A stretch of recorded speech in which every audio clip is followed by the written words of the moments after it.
le rituel de la bénédiction du repas.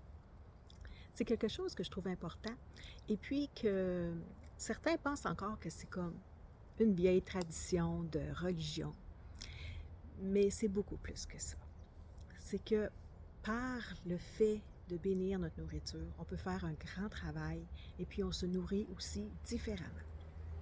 Et je vais commencer par te dire ma phrase que je me sers souvent, c'est que mon repas soit béni, ainsi que tous ceux et celles qui ont participé de près ou de loin à ce que cette nourriture se rende sur cette table.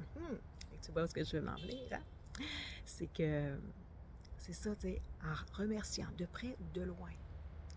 Ça, là, ça implique toutes les personnes, à commencer par l'agriculteur qui a semé un grain de blé. Tu as une tranche de pain sur ta table, mais ça a commencé comme ça. Après ça, les éléments ont contribué, le soleil, la pluie, le vent, la terre. Ils ont contribué à ce que cet épi de blé-là pousse. Et après, l'agriculteur, il l'a récolté, il l'a envoyé chez le boulanger, qui, lui, l'a encore travaillé avec différents ingrédients qu'il s'est procurés ici et là, et des équipements aussi. Et puis, ce pain-là s'en va à l'épicerie, où est-ce que toi, tu vas aller te le procurer. Et après ça, tu vas l'apporter chez toi. Tu vas peut-être le mettre dans ton frigo. Tu vas le mettre dans ton grille-pain. Alors, si on récapitule un peu vite fait tout ça, ça c'est des étapes, mais ça implique qu'il y a des gens qui ont construit des routes, qui les entretiennent ces routes-là, qui fournissent de l'électricité, les conducteurs de camions, c'est tous ceux qui ont inventé tes électros, tes meubles, ta vaisselle, tes ustensiles. Ça touche vraiment plein de gens. Et aussi, c'est ça, ça nous permet aussi d'avoir une pensée de gratitude aussi si on consomme de la viande pour l'animal qui a donné sa vie pour te nourrir.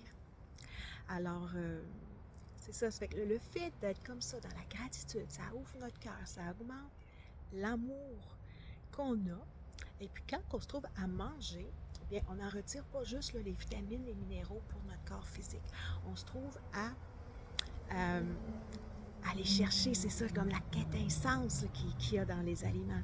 On va aller chercher la vibration et qui va augmenter aussi et puis qui va aller nourrir nos autres corps.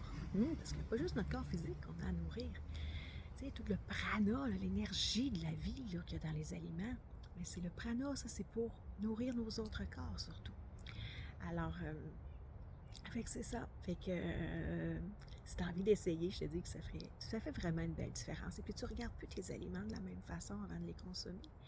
Et puis, tu es beaucoup plus, c'est ça, en énergie, dans l'amour. Fait que c'est ça, élever notre nourriture, bien c'est ça, c'est de l'apporter dans la gratitude et dans l'amour. Et bénir, c'est ça, tous ceux et celles qui ont contribué de près ou de loin à le rendre sur cette table. Ça peut impliquer très, très grand. Parce qu'à cette heure, en plus, on a beaucoup d'importations qui viennent d'ailleurs, de d'autres pays, d'autres continents. Alors, tu peux comme chaque fois que tu as un repas, tu as l'occasion de bénir pratiquement la terre entière. C'est vraiment cool, pareil, hein? L'impact qu'on peut avoir juste à préparer notre nourriture avant de la manger. Alors,